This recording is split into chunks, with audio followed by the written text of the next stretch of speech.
So we're bringing some new Battletech players here up to speed. Truly the golden age of Battletech with all the new releases, but also all of the miniature options in terms of the classic Battletech miniatures, Iron Wind.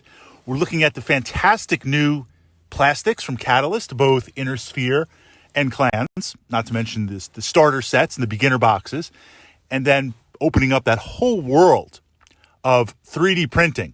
So there's a lot of Battletech to bring to the table. But how do we bring that to the table? I wanted to touch on 2 points. And this is especially interesting in terms of Battletech, because if you're coming from another wargaming system, maybe like Warhammer 40,000, the expectations of setting up a game and playing a game are a little bit different. Battletech is a lot more open-ended. And naturally, as we're looking to start that first game, we ask the question, am I doing this right?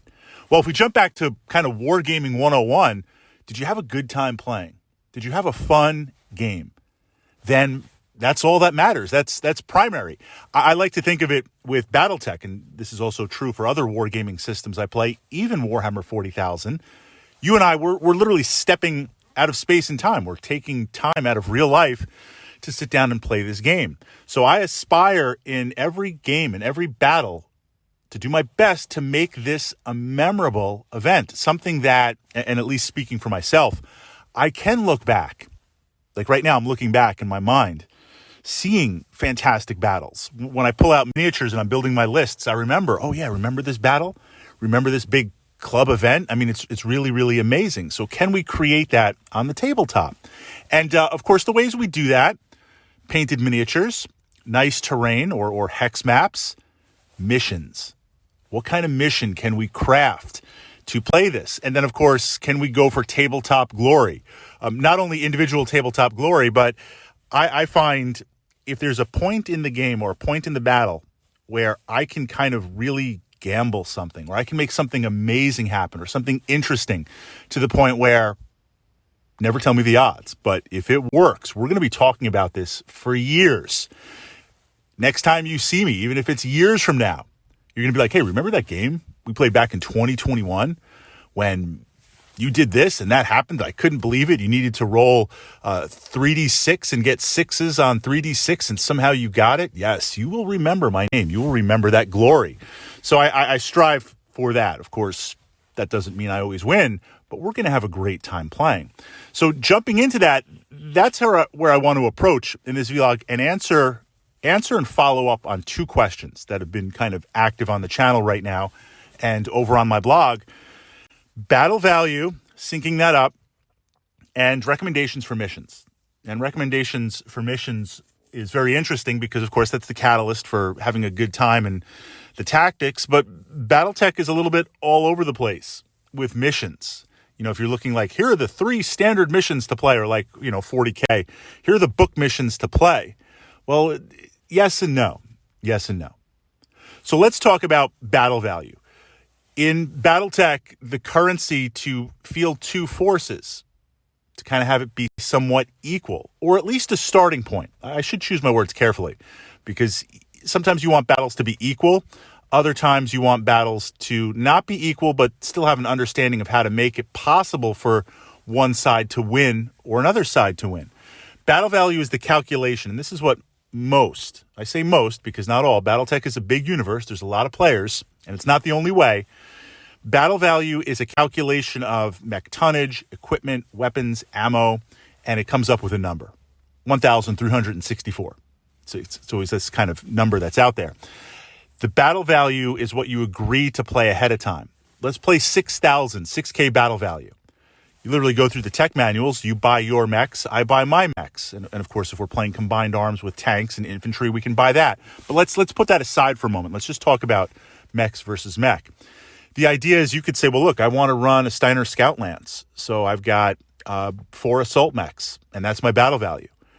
Where in the same battle value, I could say, I'm going to run 3 lances, 3 regular lances, or I'm going to run a heavy lance and 3 or 4 medium lances. Well, not quite, actually. Medium's not that much of a jump, but you get the idea. The idea is we can have vastly different forces, but in the matrix, the battle value, we're close. Now, the first question was, and I believe this comes from competitive play, tournament play, the battle value is never equal as you add it up. If you say 6,000 battle value, mine might come out a little under or a little bit over. How much can you go over? What if I have 100 battle value more? And some game systems will say, well, if you add up your Steiner Scout Lance and you're 100 battle value over, and it's an 8K battle value game, what's the big deal with that? It's only 100 battle value. And most of the time I agree with that, but you could counter and say, well, I can get 2 budget infantry units for that. Give them rifles, give them nothing. I have 2 more initiative sinks. I have 2 more units to move for initiative for that 100 battle value. I mean, I might even be able to get a stripped down field gun and put that on the table. So it does affect it. I believe it's a social contract before you play. Personally, if you really want to field those 4 mechs and you've been feeling it, you've been thinking about it all week and you want to bring that to the game and you're 100 battle value over, it's all good. It's all good. I'll figure it out. I mean, I really don't go crazy if you're a little bit over. If you're a little bit under, same thing. But if it's a question of being really under and maybe putting something and you go over, back and forth. I think agree ahead of time. But generally speaking, yes, you don't want to go over the battle value because even if it's minimal, 100 battle value, 150, I can round up some conscripts, put them on the table, and we're ready to go. It could impact the game. Now, the 2 other ways really quick, just to mention it, because you might see it in various places, tonnage. Some people play by tonnage where, look, let's play 100 tons. And you subtract your tonnage and you buy mechs. The challenge there is, depending on the mech, it's not exactly close to equal. Not that mechs are equal in all categories, but it really hurts with clans. I really find, I played tonnage for a number of years. Tonnage with clans is hard because the clan tech is so much more powerful. They're faster. They're better. So from that perspective, a 50-ton clan mech, 50-ton inner sphere, that calculation breaks down a little bit. What you'll also see in the narrative is C-bills, this idea of the cost of mechs. You could say, look, you got 10K C-bills. I mean, that kind of works too. Those calculations are a little bit more open-ended and there's a little bit of a narrative injected into it, but they follow a similar formula. I find those valuable if you're playing a role-playing perspective. You can bring in Battletech, the RPG, into the tabletop game and play it from that way. But battle value seems to be the way that most of us do it. And the way I do it is I send you a text. What are you feeling like? What do we want to do? Let's do 8K battle value, this Thursday. Let's make it happen. And that's what we'll play out. Now let's talk about mission. In the campaign book and in some other books, there's various missions to play and various recommendations. I want to share with you 3 missions that I like playing and how I adapt these missions. And by no means, this is not the definitive guide, but to give you an idea of how to approach Battletech. When we're setting up a game, we agree with battle value. And I ask my friend, I was going to say my opponent, I'd rather say my Battletech friend. I ask you, do you feel like playing a specific mission? Do you feel like playing on a certain table or terrain? Now, sometimes we'll both say like, look, we're feeling city tech. We're feeling city fight, man. Put those buildings down. Let's populate that table and let's just have urban combat. We'll agree to that. Other times we'll say, well, this mission, let's play a grab and go type mission.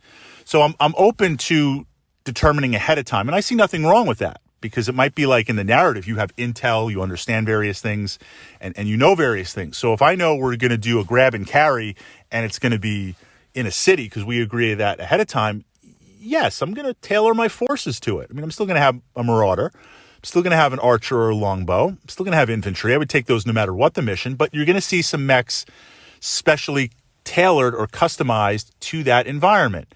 And again, I see that as we had advanced intel of the mission. As long as that customization is open to my opponent also if they want to do it. I think that's fair. So if you agree ahead of time, let's play on this mission, let's play on this map, let's do this, and you can adjust your forces, so can they.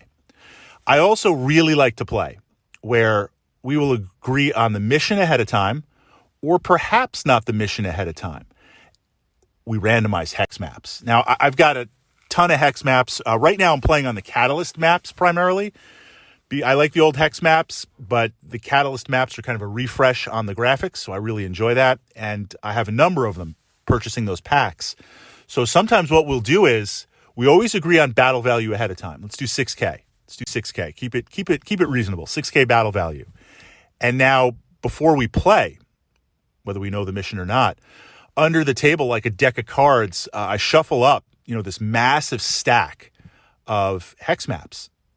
And then under the table, you draw a hex map. Now, if I buy battle value of a Vulcan, and I've got an Irby, and I've got I always have an Irby. That's not really a fair assessment.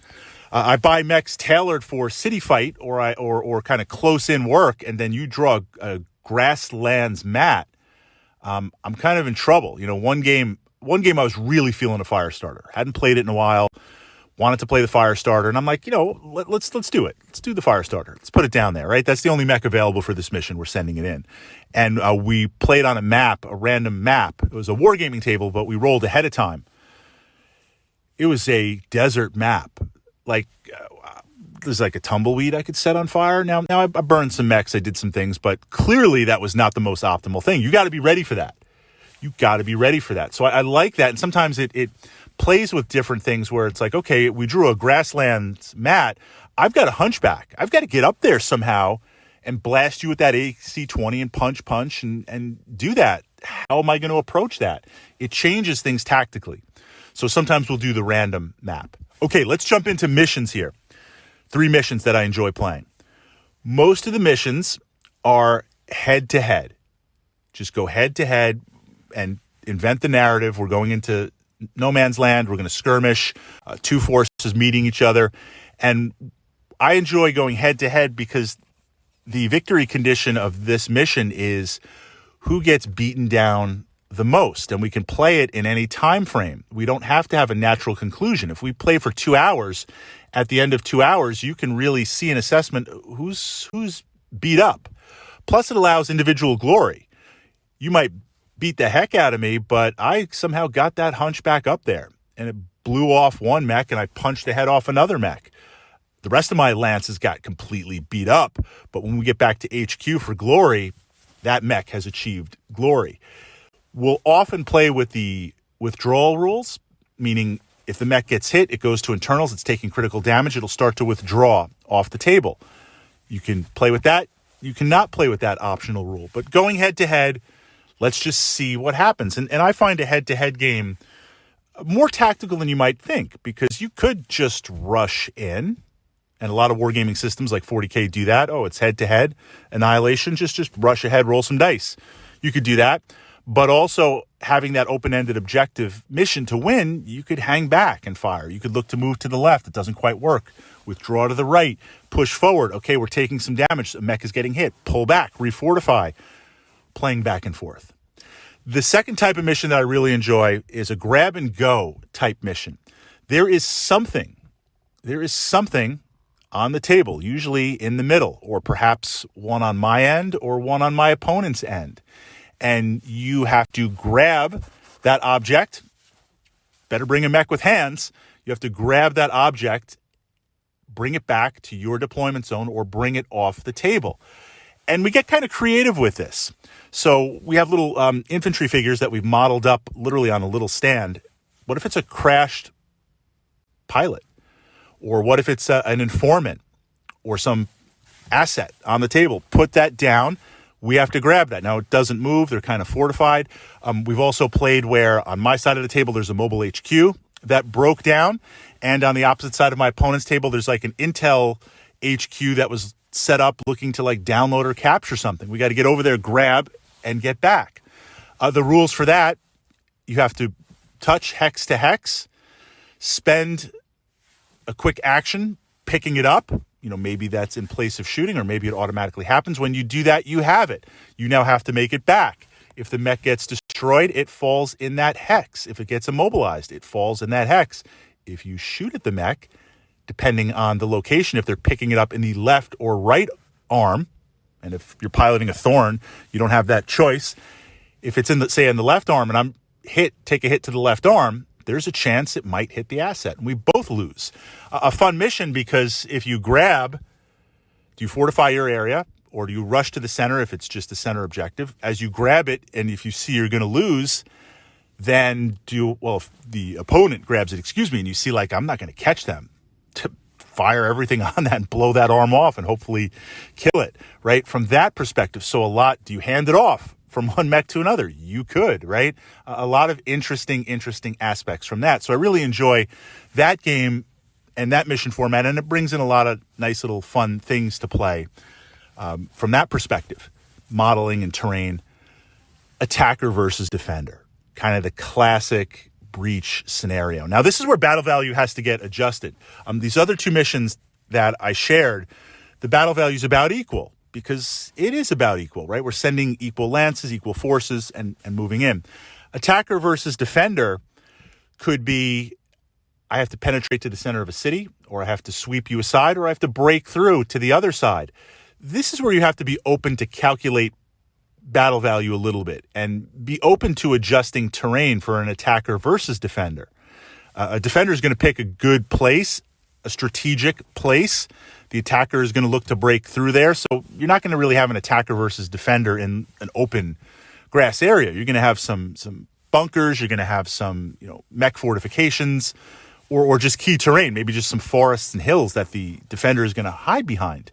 City fight, you're going to have some barricades. They're going to have their choice of the city, where they're going to go, how they're going to defend, their choice of how to set up. I really like to pull in those scenarios. And I also enjoy that scenario when I play combined arms, attacker versus defender. Because if I'm an attacker, I'm going to take mechs, but I'm also going to do a little bit of lightning warfare there. We're going to take some fast-moving vehicles.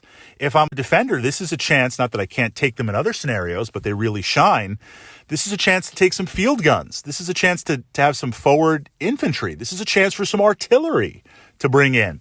So a lot of different ways in an attacker versus defender scenario to bring in very, very specialized units, total warfare units, that of course can exist anywhere. You can play those in any scenario. I can bring field guns in anything. But they tend to really want to shine in that attacker versus defender scenario. But ultimately, it goes back to the battle value. Use that as a creative jumping point. Figure out the battle value you want to play and check out the missions from there. Battletech is a very mission agnostic. Is that the word, the description I'm looking for? A mission independent system, because the rule sets adapt for everything. It's not a war game where the rule set is really wonky, so they try and at least paper that over with the missions. Battletech, you could adapt anything. I mean, I've taken, back in the day, I've taken missions from other gaming systems and literally just plugged them into Battletech. Chain of Command, World War II, historicals. Side note, I've pushed up to my archive here under the Chain of Command playlist, an amazing rule set. One of the best wargaming rule sets that I've ever played for historicals. But even if I break out the rule set and I use 40K miniatures, which I've done, fantastic. I mention that because the missions for Chain of Command and how they deal with setting up and jump off points and things like that, fantastic. I've played that with Battletech. We've taken the Battletech the Battletech rule set and the Battletech universe and said, well, let's do the Chain of Command missions. Battletech is that flexible to adapt. So if you're already playing a war game, other than, I guess, X-Wing miniatures, although you could, right? Aerotech and air support and stuff like that. Playing Battletech, you could adapt it for other missions. Maybe look for that for your inspiration. But going back to, you and I were sitting down. Are we going to have a good game? Are we going to try and create that memorable moment? Use the battle value, use the hex maps, use the mission to create that.